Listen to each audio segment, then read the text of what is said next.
So this is how you compare documents side by side.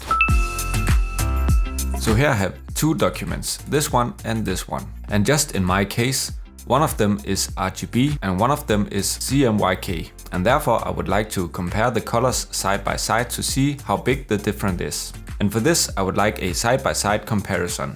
It could be anything you want to compare, but in my case it will be two colors. So the first way you can do this is by using the specific feature made for this. To use that feature, you simply go to this button right here that says Arrange Documents, then click it, and here you can choose how you want to compare these two documents. And now you can move them around so you can compare them side by side. But as you can tell right here, we have a big bar in the middle, which is a little bit distracting. So let's try another way. Let's go back to this single view.